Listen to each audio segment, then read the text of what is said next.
Hello, everybody, and welcome to our live spot of ASTV Sportscast in the Scrum. And if you're talking about scrums and you're talking about those kind of languages, you got to be talking to the man with two first names, Mr. Patrick Ryan, the head of Rugby Manitoba. We've missed him all summer. Patrick, how have you been? What's been going on in your world these days?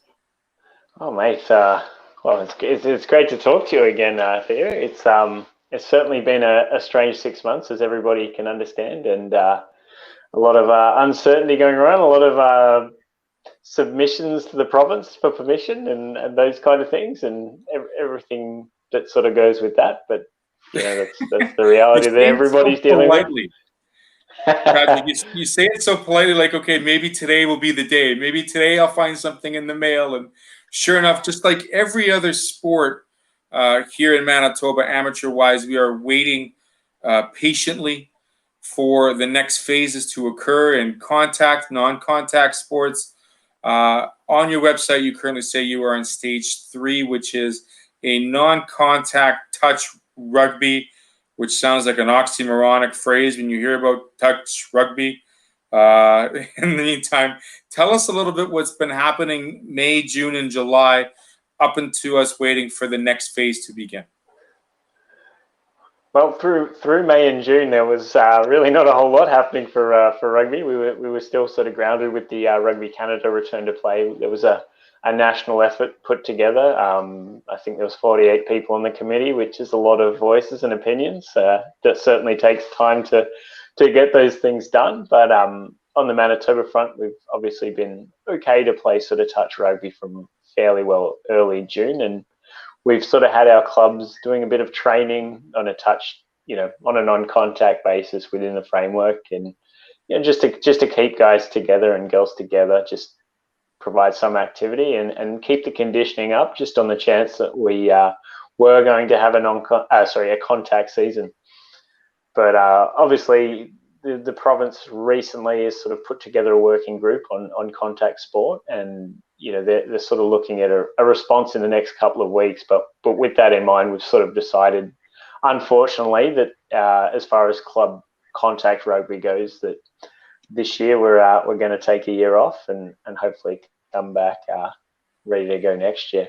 The only exception to that is we do potentially have a game coming up in late September, and this is all pending our public health officials' permission, but for our senior provincial men's team. So that could be quite exciting. So we have them in a separate training bubble that allows them to sort of do a little more than just the social touch. They're still bound by the same framework and such that every other sport is, but it's a bit more of a serious environment for those guys, and they're in the gym several times a week, that kind of thing. So that's exciting for them, that we have been able to sort of at least offer something to the guys that do take their rugby a little more seriously here.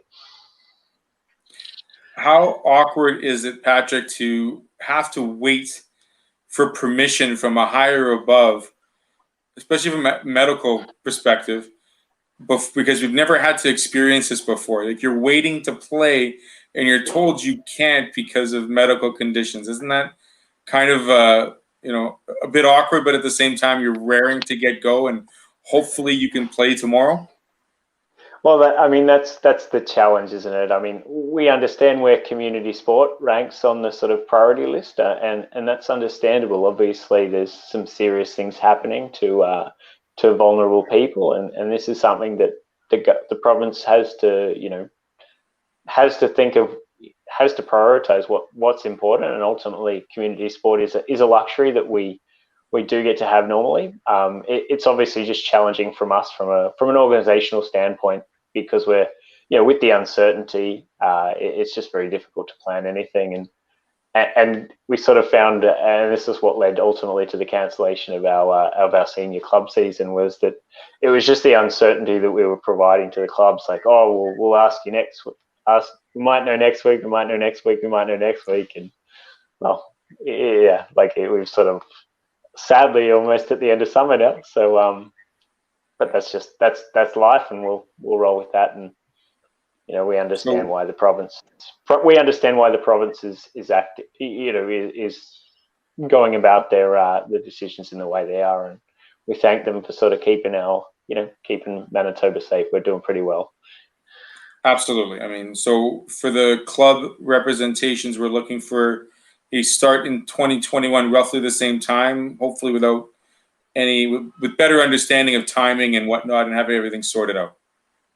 Yeah, that's right. So we'll be back to regular sort of programming, fingers crossed in 2021. So coming into high school rugby in the spring, and then club rugby throughout the summer and the fall, and we'll be continuing with our sort of junior flag rugby probably in next fall as well, because this seems to be quite a good fit as far as from our club's organizational point of view. So that's sort of been a nice thing that's come out of this.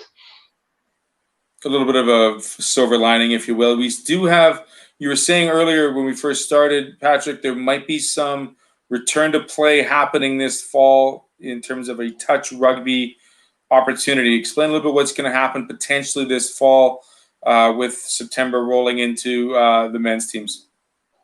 Well, first of all, on the return to play front, we are putting our efforts into junior non-contact rugby that fits within our level 3 framework. So that'll be for kids aged 8 to 14 that want to try rugby. It's a good chance to get involved as well, because obviously one of the barriers to sports like rugby and football and contact sports is that the contact is something that, well, it can be quite intimidating to a lot of people. We don't think it's that bad once you understand it and once you get into it.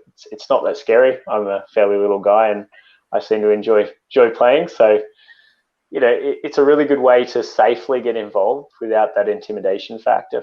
Get the fun of the game and give it a go. Try something new, and it's a great international game. And it's not an expensive sport, really. I mean, all you really need is, to get involved, you just got to be able to run. And no, that's right. Pretty much it, right? A little bit bigger than a football. Obviously, passing backwards, a couple of simple rules.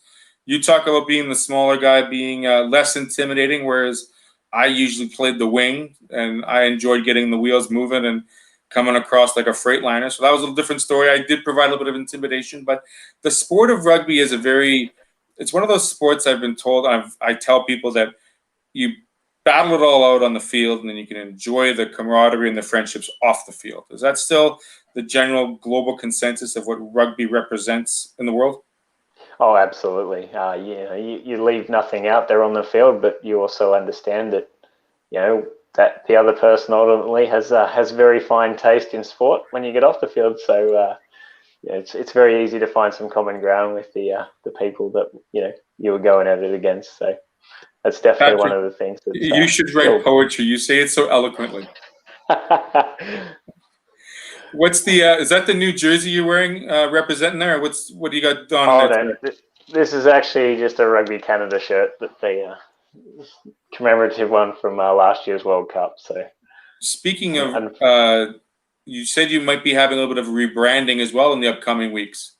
Yeah, that's right. So as before this disruption, I guess we'll call it. Before the disruption, we did host a competition to select a new logo for Rugby Manitoba, and we have selected a winner, and we've been working with a design company to sort of fine tune that a little bit, and we have a big unveil coming up in the sort of next week or so, and that'll be combined with sort of a lot of new kit and an online store and those sort of things, so people will be able to rep Manitoba rugby proudly in some pretty schmick looking stuff.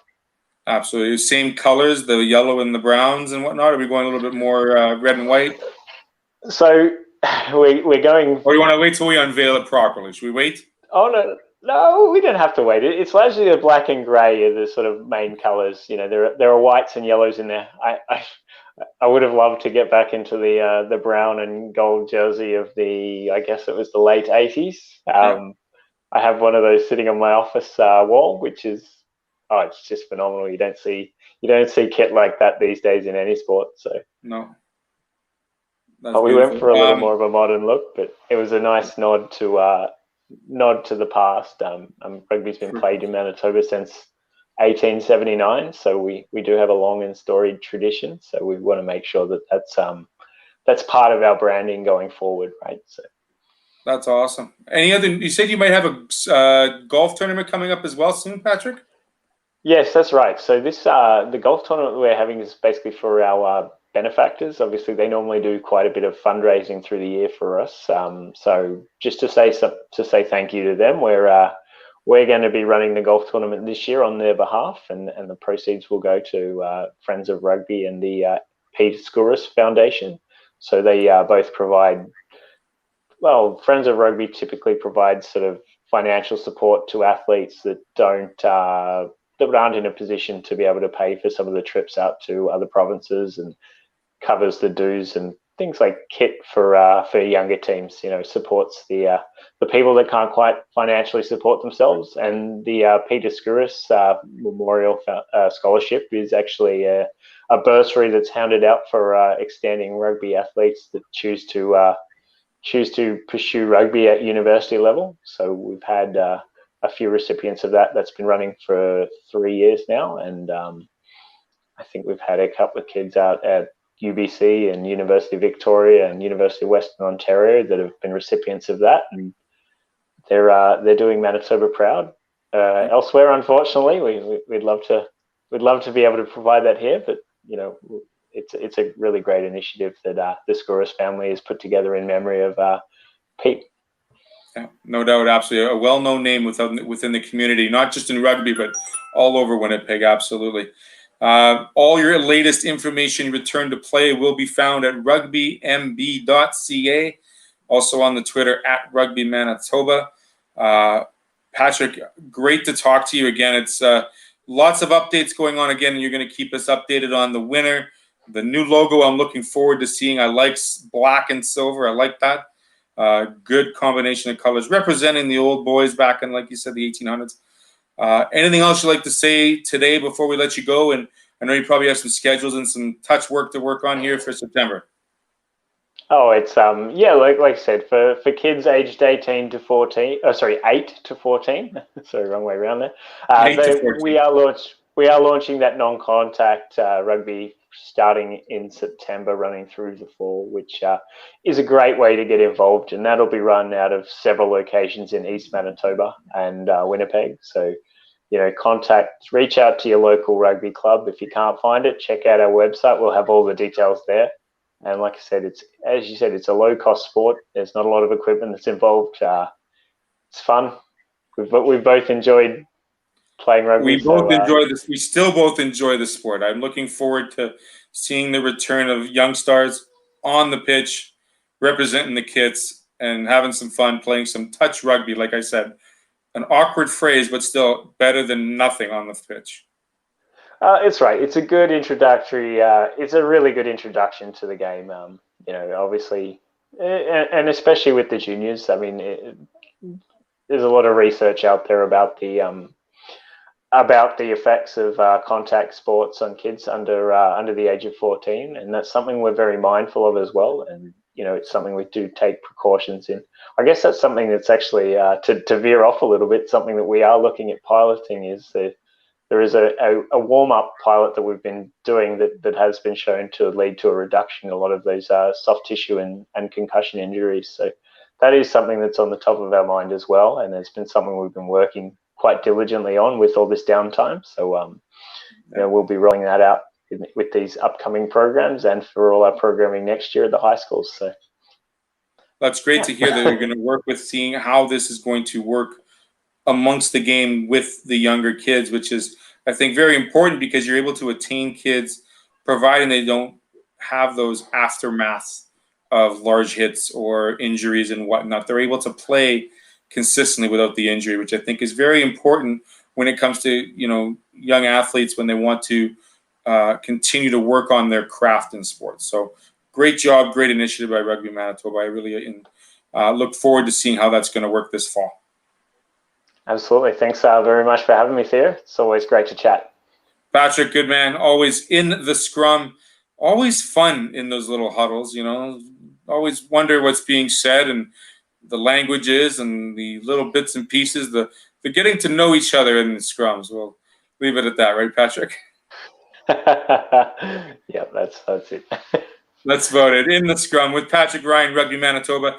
Thanks for watching. We'll catch up with you next month, Patrick, and hopefully we have a schedule and something to release. Again, rugbymb.ca for all the latest information and the upcoming entrance to the new Phase 4, perhaps in the fall. Thanks again, Patrick. Thanks so much. See you later. I'll see you guys soon. This has been In the Scrum on ASTV.